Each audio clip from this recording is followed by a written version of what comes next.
Hello student, चलिए आइए यहाँ पर हम हाइट एंड डिस्टेंस देखते हैं। तो सबसे पहले तो इसका बेसिक जान लेना बहुत ज़रूरी है कि हाइट एंड डिस्टेंस का जो बेसिक है क्या, ठीक है ना।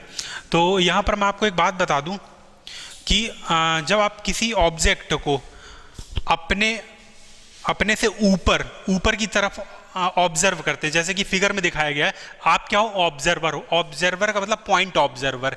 कैसा ऑब्जर्वर? Point observer. और ऑब्जेक्ट आपका ऊपर है। आपने कई बार देखा होगा कि आप खड़े होते हो और आपके ऊपर से प्लेन एलियन जब जाता है तो आप देखते हो, तो वाले ऑब्जर्वेशन की बात हो रही। जब आप ऑब्जेक्ट ऊपर है, ऊपर ऑब्जेक्ट क्या क्या हो सकता है? प्लेन हो सकता है या काइट हो सकती है, जो उड़ती है काइट, ठीक है ना। तो आपने देखा कि आप ऑब्जर्वर हो, ऑब्जेक्ट कहां पर है? ऊपर है। तो ऑब्जर्वर और ऑब्जेक्ट को ज्वाइंट कराने वाली लाइन को क्या बोला जाता है बेटा? Line of site. Line of site बोला जाता है। और जो ये हॉरिजॉन्टल लाइन है, इसका लाइन ऑफ साइट के साथ बनने वाला एंगल क्या बोला जाता है? Angle of elevation. तो जब भी कभी एंगल ऑफ एलिवेशन की बात आती है तो आप जान लेना कि ऑब्जेक्ट ऊपर है, ऑब्जर्वर नीचे है। ऑब्जर्वर जो है ऑब्जेक्ट को नीचे से ऑब्जर्व कर रहा है, ऑब्जेक्ट को, ठीक है ना। ऑब्जेक्ट नीचे होगा, सॉरी, ऑब्जर्वर नीचे होगा, ऑब्जेक्ट ऊपर होगा। किसमें? एंगल ऑफ एलिवेशन पे। जब ऑब्जर्वर, पॉइंट ऑब्जर्वर, जब ऑब्जर्वर ऊपर हो, ऑब्जेक्ट नीचे हो। जैसे आपने देखा होगा, आप खड़े होते हो ब्रिज पे, आप खड़े होते हो और आप देखते हो कि नीचे से गाड़ियां जा रही होती हैं, तो उस सिचुएशन की मैं बात कर रहा हूं। आप पॉइंट ऑब्जर्वर हो, ऊपर हो, ऑब्जेक्ट नीचे है। तो हॉरिजॉन्टल लाइन के साथ जो लाइन ऑफ साइट का एंगल बनता है उसको बोला जाता है angle of depression. Line of site होती क्या? हमेशा ऑब्जर्वर और ऑब्जेक्ट को ज्वाइंट कराने वाली लाइन, लाइन ऑफ साइट बोली जाती है। जैसे यहां पर ऑब्जर्वर है, ऑब्जेक्ट है, ज्वाइंट कराने वाली line, line of site. Observer है, ऑब्जेक्ट है, ज्वाइंट कराने वाली लाइन, लाइन ऑफ साइट बोली जाएगी। तो एलिवेशन पे एंगल, सॉरी, एलिवेशन पे ऑब्जेक्ट ऊपर होगा, डिप्रेशन पे ऑब्जेक्ट नीचे होगा, ऑब्जर्वर ऊपर होगा इसमें। तो चलिए बेसिक हो गया, अब इससे रिलेटेड क्वेश्चन लगाए जाएं। चलिए इस क्वेश्चन पे देखिए, इस क्वेश्चन पे बोला जा रहा है द एंगल ऑफ डिप्रेशन। तो एंगल ऑफ डिप्रेशन ने क्या बता दिया? ऑब्जर्वर ऊपर है, ऑब्जेक्ट नीचे है, ठीक है ना। आगे क्या बोल रहा है? Of any boat from the angle of depression of any boat from a 50 meter height bridge. तो आपके पास ये एक 50 मीटर हाइट का एक ब्रिज है, 50 मीटर हाइट का ब्रिज, और यहां पर ब्रिज के नीचे यहां पर कहीं बोट है आपकी, ये बोट हो गई। फिर क्या बोल रहा है? इसका जो एंगल ऑफ डिप्रेशन बन रहा है वो क्या बन रहा है बेटा? 30 डिग्री। तो ऑब्जर्वर यहां से ऑब्जर्व कर रहा होगा इस बोट को, हॉरिजॉन्टल के साथ बनता है हमेशा डिप्रेशन एंगल।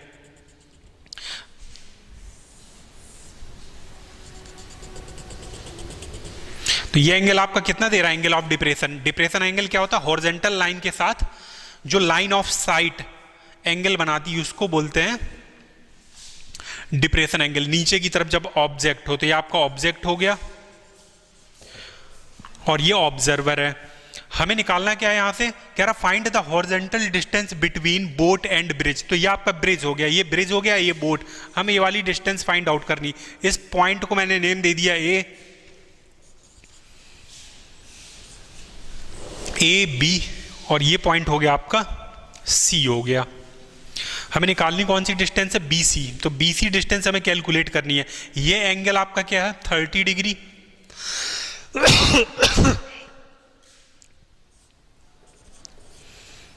ये एंगल भी 30 डिग्री होगा, अल्टरनेट एंगल इक्वल होंगे ना। तो इसमें अप्लाई करा दीजिए, अगर हमें BC कैलकुलेट करना है, BC डिस्टेंस, तो इसमें अप्लाई कराइए tan 30 degree in triangle ABC। tan 30 degree equal to 50 upon base कितना? BC। tan 30 की वैल्यू क्या आती है? tan 30 की वैल्यू होती है 1/√3। हमें BC कैलकुलेट करना है, क्रॉस मल्टीप्लाई कराएंगे तो ये 50√3 मीटर। ये 50√3 मीटर हमारा क्या हो गया? आंसर हो गया। हॉरिजॉन्टल डिस्टेंस आ गई ना, बेस की, ब्रिज की बोर्ड से, यही BCA में कैलकुलेट करना था। नेक्स्ट क्वेश्चन पे देखिए, इसमें बोला जा रहा है the angle of elevation of top of tower. तो यहाँ पर एलिवेशन की बात की जा रही है, ठीक है ना। तो सबसे पहले तो टावर बना लिया, अब एलिवेशन की बात की जा रही है। एलिवेशन का मतलब क्या है? ऑब्जर्वर नीचे है, ऑब्जेक्ट ऊपर है। तो मुझको ये एक आइडिया लग गया कि ऑब्जर्वर नीचे है। फिर आगे देखिए क्या कह रहा है, the tower from 2 points distance A and B। तो यहां पर 2 पॉइंट लिए गए हैं, ठीक है ना। The tower from 2 points distance A and B from the base of tower. तो ये बेस ऑफ टावर हो गया, ठीक है ना। बेस ऑफ टावर से 2 पॉइंट लिए गए हैं, किस किस डिस्टेंस पर? A और B पर, जिसमें से A की वैल्यू B से ग्रेटर है। तो इसका मतलब कि अगर एक पॉइंट यहां पर मैं A डिस्टेंस पर ले रहा हूं, तो दूसरा पॉइंट जो B डिस्टेंस पर आएगा वो इसके आगे होगा। यहां पर ये डिस्टेंस क्या हो गई? B हो गई। अब इन 2 पॉइंट से हमारे पास एलिवेशन क्या दिया गया? देखिए 30 डिग्री टू 60 डिग्री। अच्छा, जो पॉइंट बेस से दूर होगा उसका जो एलिवेशन होगा वो कम होगा। आप प्रैक्टिकली देख सकते हो कि जब आप किसी टावर से दूर जाते हो तो उसका जो टॉप पॉइंट है उसका आपसे जो एलिवेशन बनता है दूर जाने पर वो कम होता जाता है, और जैसे आप नज़दीक जाओगे तो वो एंगल क्या है? बढ़ता जाएगा एलिवेशन वाला। तो ठीक वैसे यहाँ पर ये जो एलिवेशन यहाँ से बन रहा है इस पॉइंट से, वो कितना होगा?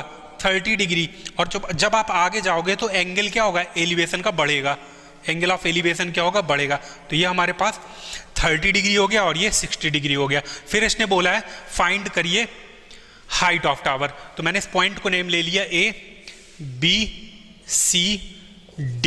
ये हमारे पास पॉइंट नेम कर दिए गए हैं। टावर की हाइट सपोज कर ली, टावर की हाइट है स्मॉल h, टावर की हाइट स्मॉल h हो गई। चलिए देखिए ट्रिएंगल ABD में, देखिए ट्रिएंगल ABD में एंगल हमारे पास 30 डिग्री है, हाइट h है। तो ये BD डिस्टेंस कितनी आ जाएगी? BD डिस्टेंस आएगी हमारे पास सॉल्व करने पर BD equal to h cot 30 degree, h cot 30 degree. ठीक ऐसे ही देखिए BD डिस्टेंस हमारे पास कितनी आ गई? h cot 30 degree. और BD की जो वैल्यू है, BD की वैल्यू क्या है बेटा? BD की वैल्यू है स्मॉल a। ये आप देख पा रहे हो ना, पूरी जो डिस्टेंस है BD वो कितनी है? स्मॉल a है, गिवन है a equal to small h। cot 30 की वैल्यू क्या होगी? √3। tan 30 की वैल्यू क्या होती है? 1/√3। तो इसका रिवर्स हो जाएगा, उल्टा हो जाएगा। Equation number first, triangle ACD में देखिए एंगल है 60 डिग्री और हाइट क्या है? h है। तो यहां पर ये बताइए बेस की वैल्यू क्या आ जाएगी? बेस की वैल्यू आ जाएगी h cot 60 डिग्री, और बेस है क्या? B। तो B इक्वल टू हम लिख सकते हैं h cot 60 डिग्री। और cot 60 डिग्री की वैल्यू क्या होती है? 1/√3। Equation number second. अब देखिए मुझको निकालना क्या है यहाँ से? हमें निकालना है यहाँ पर टावर की हाइट, यानी h कैलकुलेट करना है। तो ये मेरे पास 2 इक्वेशन है, 2 इक्वेशन है, मुझे h कैलकुलेट करना है इन 2 इक्वेशन की हेल्प से। कैसे कैलकुलेट करेंगे हम? अगर देखो इक्वेशन को हम डिवाइड कराएंगे तो h पैरामीटर क्या होगा? कैंसिल हो जाएगा, तो h की वैल्यू तो मिल नहीं पाएगी। h की वैल्यू को पाने के लिए हम डिवाइड नहीं करेंगे, क्या करेंगे? मल्टीप्लाई कराएंगे। तो जब आप मल्टीप्लाई कराओगे तो मल्टीप्लाई कराने पर ये ऐसा होगा, देखिए a का मल्टीप्लाई किससे होगा? b से मल्टीप्लाई होगा। तो ये बनेगा a into b equal to h का मल्टीप्लाई किसके साथ होगा? h के साथ होगा। तो ये बन गया h स्क्वायर। √3 का मल्टीप्लाई जब 1/√3 से करोगे तो वैल्यू क्या आएगी? 1 आएगी। तो h square into 1, h square into 1 हो गया। देन h इक्वल टू कितना हो जाएगा? √AB। ये हमारे पास क्या आ गया? टावर की हाइट कैलकुलेट हो गई √AB। नेक्स्ट को, bottom of the tree to the point where the top touch the ground is 10 meter. मतलब जो ये अपर पार्ट टूट करके टच हुआ है वो ट्री के बेस से, बॉटम से कितनी डिस्टेंस पर? 10 मीटर की डिस्टेंस पर टच हुआ है। तो ये डिस्टेंस हमारे पास कितनी हो गई? 10 मीटर। हमें निकालना क्या? कह रहा find original height of tree. तो हमें ओरिजिनल हाइट ऑफ ट्री ये फाइंड आउट करना है AC। तो मैंने इस पार्ट को सपोज कर लिया कि ये डिस्टेंस कितना है? h1। जो ऊपर का टूट करके पार्ट नीचे आया है वो क्या है? h1। तो जो ये डिस्टेंस है h1 वही ये डिस्टेंस होगी, ये भी क्या होगा? h1 होगा। ये डिस्टेंस कितना होगा बेटा? इसको मैंने h2 सपोज कर लिया। तो हमारे पास ट्री की जो ओरिजिनल हाइट आएगी AC, AC इक्वल टू क्या लिखेंगे हम, H1 प्लस H2। आप देख सकते हो ना ट्री की ओरिजिनल हाइट क्या होगी, H1 प्लस H2। ये डिस्टेंस हमारे पास 10 है, ये एंगल 60 डिग्री है और ये H1 है, तो इसको कैलकुलेट किया जा सकता है यहाँ से। कैसे, हम यहाँ पे अप्लाई कराएं cos 60 डिग्री, तो cos 60 डिग्री इक्वल टू क्या होगा, base upon perpendicular cos 60 degree. अच्छा, cos 60 डिग्री हम किस ट्रिएंगल पे लगा रहे हैं, ट्रिएंगल BDC, तो ये लिखना पड़ेगा in triangle BDC cos 60 degree equal to क्या आएगा, बेस अपॉन हाइपोटेनियस, तो बेस है हमारे पास 10 अपॉन हाइपोटेनियस है H1, cos 60 की वैल्यू क्या होगी 1 upon 2, then H1 equal to कितना हो गया 20, तो H1 की वैल्यू आ गई हमारे पास 20 मीटर। तो ऊपर वाला जो पार्ट है वो हमें पता चल गया 20 मीटर है। अब जो ये नीचे वाला पार्ट है इसको कैसे कैलकुलेट किया जाए, इसमें हम क्या अप्लाई करा लें, साइन ना अप्लाई कराइए, क्योंकि साइन अप्लाई कराएंगे तो H1 आ जाएगा। इसमें tan 60 डिग्री अप्लाई कराइए तो H2 अपॉन क्या हो जाएगा 10।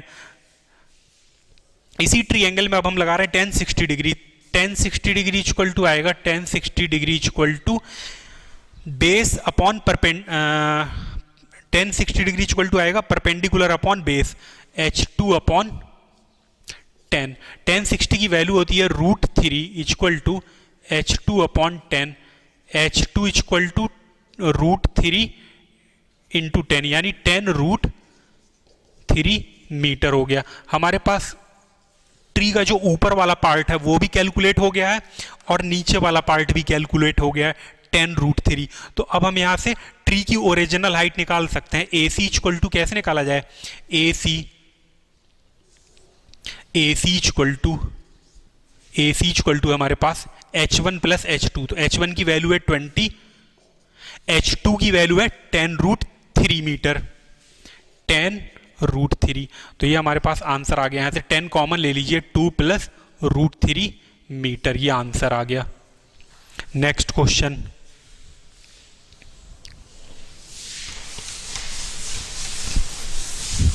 अच्छा जो ये आपने आंसर निकाला था ना, इसमें चाहो तो आप √3 की जो ये वैल्यू दी गई है उसको रख लो, पूरा सॉल्व कर लो, वो आपका परफेक्ट आंसर होगा। यहां तक अगर आप करते हो तो एक गलत नहीं है, लेकिन फिर भी पूरा सॉल्व किया करिएगा। वैल्यू दी गई तो उसका यूज कर लीजिए। पॉइंट को नेम दे दिया मैंने A B।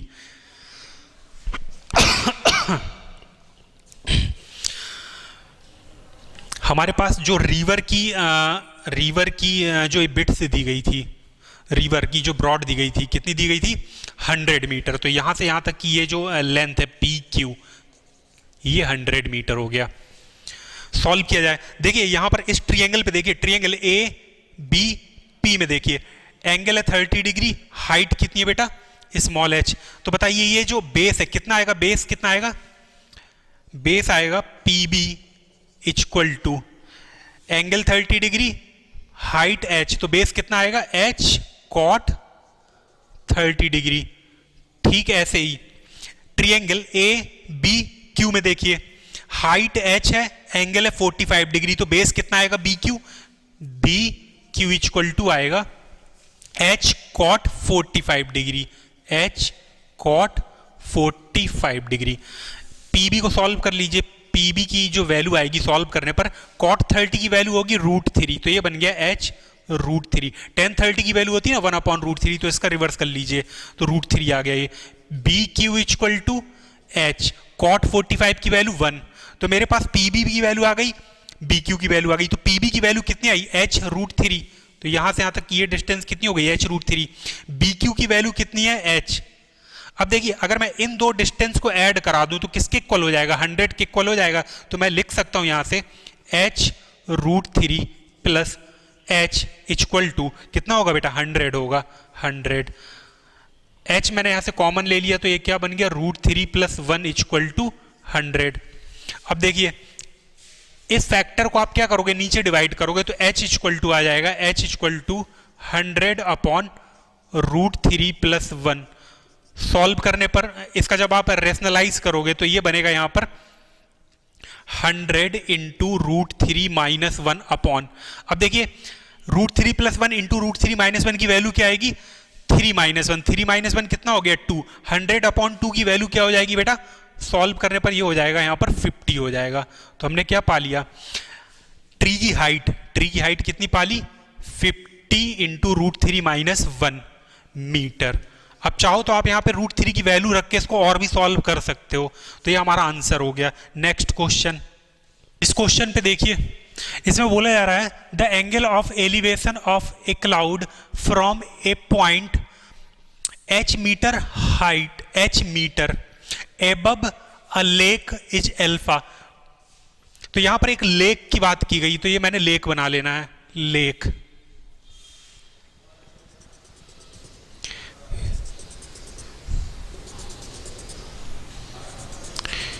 ये लेक हो गया। अब क्या बोला जा रहा है कि लेक से h मीटर हाइट पर, स्मॉल h मीटर हाइट पर, ठीक है ना, स्मॉल h मीटर हाइट से किसी एक क्लाउड को जब आप ऑब्जर्व करते हो तो एंगल ऑफ एलिवेशन कितना गिवन है, अल्फा गिवन है। एंगल ऑफ एलिवेशन बनेगा कहां से, हॉरिजॉन्टल लाइन से बनेगा। फिर आगे क्या कह रहा है, and the angle of depression of its reflection. तो ये हमारे पास क्या है, क्लाउड है बेटा। इस क्लाउड का जो रिफ्लेक्शन बनेगा वो लेक के अंदर कहां बनेगा, लेक लेवल से जितनी हाइट पर क्लाउड होगा ठीक उतनी ही हाइट नीचे की साइड पर उसका इमेज बनेगा। तो अगर मैं ये हाइट पूरी यहां से यहां तक की ये हाइट कैपिटल H सपोज कर लूं, ये हाइट बेटा कैपिटल H सपोज कर लूं, तो कैपिटल H हाइट नीचे की साइड पर हमें इमेज मिलेगा। तो ये हाइट भी कितनी होगी, कैपिटल H होगी। और इस इमेज को मैंने नेम दे दिया C'। इस पॉइंट को नेम दे देना है, इस पॉइंट को नेम दे देना है, इस पॉइंट को नेम दे दिया A, B और ये आपका हो गया D। फिर आगे अब देखिए क्या कह रहा है, इस पॉइंट से आपने क्लाउड को जब ऑब्जर्व किया तो एलिवेशन क्या गिवन है, अल्फा। आगे क्या बोल रहा है, and angle of depression of its reflection. इसी पॉइंट से जब आप ऑब्जर्व कर रहे हो तो एंगल ऑफ डिप्रेशन कितना दिया गया, बीटा, किसका, रिफ्लेक्शन का।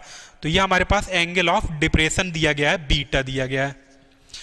आगे कह रहा prove that height of cloud from the surface of water is, expression दिया गया, ठीक है ना।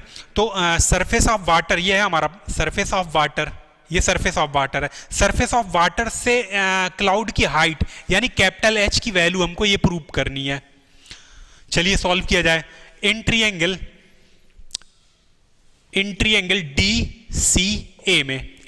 DCA में आप देख पा रहे हो ये एंगल क्या है, अल्फा है। ये हाइट कितनी होगी, ये हाइट निकाली जा सकती कैसे, देखिए ये हाइट हमको स्मॉल h गिवन है, क्वेश्चन पे गिवन है, ये स्मॉल h है, ये स्मॉल h है बेटा, तो ये भी कितनी होगी, स्मॉल h होगी। ये स्मॉल h हो गई और ये कैपिटल H है टोटल। तो बताइए ये हाइट कितनी आएगी, टोटल में से आप क्या करोगे, स्मॉल h को सब्ट्रैक्ट कराओगे तो ये हाइट हमारे पास आएगी capital H minus small h, capital H minus small h। तो आप देख सकते हो ट्रायंगल CDA में, इन ट्रायंगल CDA एंगल है आपके पास अल्फा, हाइट कितनी है, capital H minus small h। तो यहां से हम बेस की वैल्यू निकाल सकते हैं ना, DA इक्वल टू कितना आएगा, DA इक्वल टू आएगा capital H minus small h, capital H minus small h cot alpha. ठीक ऐसे ही ट्रायंगल DAC में, इन ट्रायंगल DAC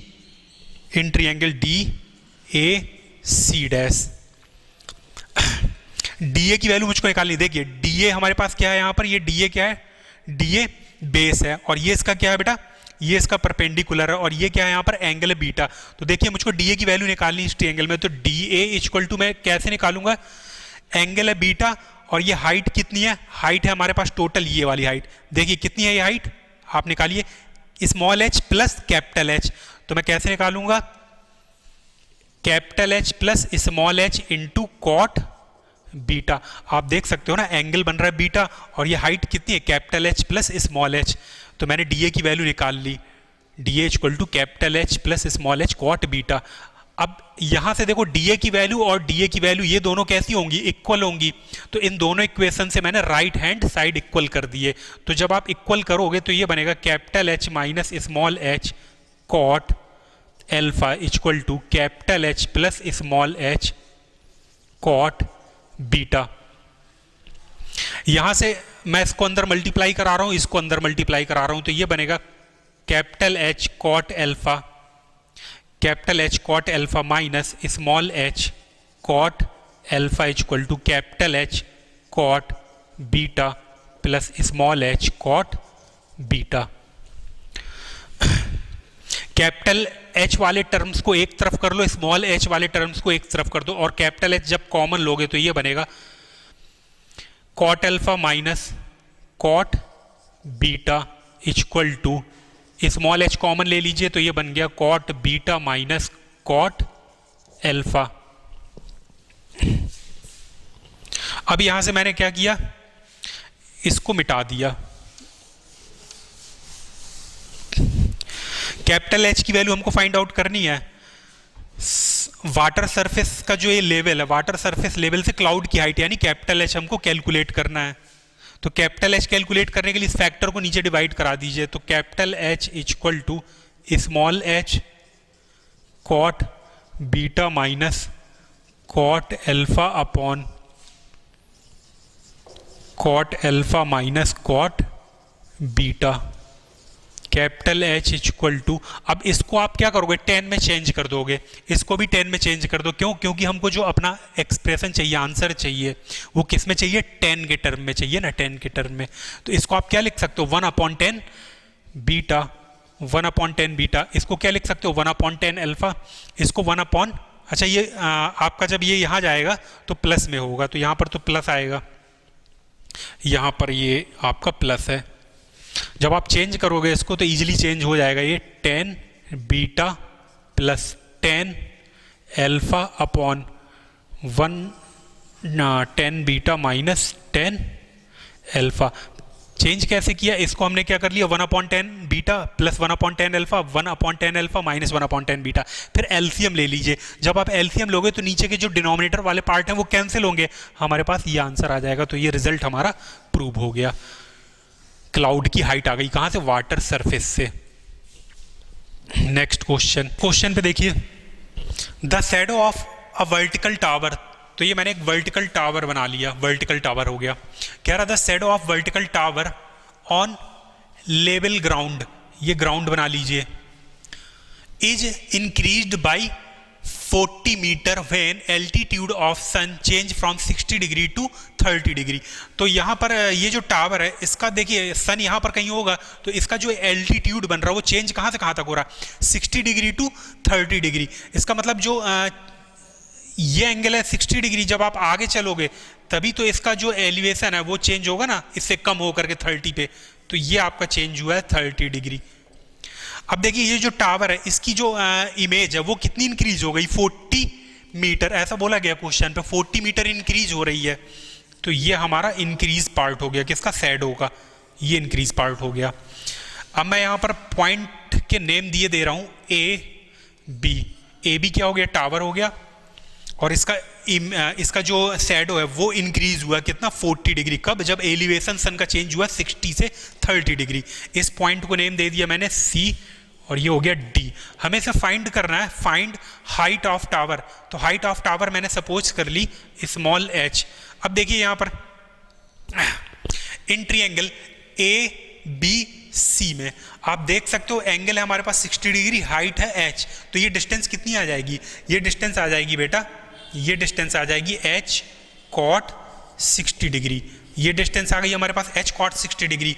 ये डिस्टेंस कितनी है, 40। अच्छा अब देखिए बड़े वाले ट्रायंगल में देखिए ए बी डी में देखिए एंगल है 30 डिग्री, हाइट है एच। तो बताइए यहां से यहां तक की ये टोटल डिस्टेंस कितनी आ जाएगी, ये वाली टोटल डिस्टेंस यहां से यहां तक ये पूरी टोटल डिस्टेंस कितनी आ जाएगी, हाइट है एच, एंगल है 30 डिग्री, तो क्या आएगा H cot 30 degree, H cot 30 degree. तो मैं इस टोटल हाइट को एच कॉट 30 डिग्री को कैसे लिख सकता हूं, H cot 60 degree plus 40 meter. तो लिखा जा सकता है H cot 60 degree equal to H cot 30 है, ये H cot 30 degree equal to H cot 60 degree plus 40 meter. 40 meter. h cot 30 की वैल्यू क्या होगी, देखिए tan 30 की वैल्यू होती है 1/√3, तो cot 30 की value √3 equal to h। cot 60 की वैल्यू होगी 1/√3 इक्वल प्लस 40। इसको इस तरफ उठा करके ट्रांसफर करके h कॉमन ले लीजिए, तो ये बनेगा √3 माइनस 1/√3 इक्वल टू 40। एलसीएम लेकर के जब सॉल्व करेंगे इसको तो ये बनेगा h √3 into √3 minus 1, sorry √3 into √3 की वैल्यू आएगी 3, फिर है -1/√3 इक्वल टू 40। 3 माइनस 1 बन गया 2, 2 से ये जब कैंसिल होगा तो बनेगा 20, तो आंसर आ जाएगा 20√3 मीटर। √3 की वैल्यू रख के जब आप इसको सॉल्व करोगे तो आपको ईजिली सॉल्व कर सकते हो, सॉल्व कर लीजिए। 20 इंटू √3 की वैल्यू 1.732 मीटर। मल्टीप्लाई कराइए तो कितना हो गया ये 4 6 34। यहाँ पर 0 है तो डेसिमल यहाँ पर आ गया, तो हमने क्या पा लिया, टावर की हाइट 34.64 मीटर। यह हमारे पास हाइट आ गई टावर की। नेक्स्ट क्वेश्चन, इस क्वेश्चन पे देखिए, इसमें बोला जा रहा है the angle of depression of 2 ships from the top of light house situated at 60 meter height from the sea level. तो मैंने सी लेवल ये बना लिया बेटा, ठीक है ना, सी लेवल ये हो गया हमारा। अब सी लेवल से कितनी हाइट पर लाइट हाउस सिचुएटेड किया गया है, 60 मीटर हाइट पर, तो ये मैंने 60 मीटर हाइट बना ली, 60 मीटर, और इस पॉइंट को नेम दे दिया ए बी। यहां पर हमारा ये लाइट हाउस, ठीक है ना, सिचुएटेड है। अब देखिए आगे क्या बोला जा रहा है, situated at 60 meter height from sea level are 30 degree and 45 degree if 2 ships are on the same side of the light house. तो लाइट हाउस ये हमारा, तो लाइट हाउस के सेम साइड पर शिप है हमारी, 2 शिप हैं। तो एक शिप को मैंने यहां पर ले लिया, दूसरे शिप को यहां पर ले लिया और पॉइंट दे दिया इसको सी डी। यहां से ऑब्जर्व किया जा रहा है इन 2 शिप को। तो एंगल ऑफ डिप्रेशन क्या क्या बना है हमारे पास, एंगल ऑफ डिप्रेशन बना है 30 डिग्री एंड 45 डिग्री। तो ये यहां पर ये मैंने हॉरिजॉन्टल लाइन ये ड्रा कर ली।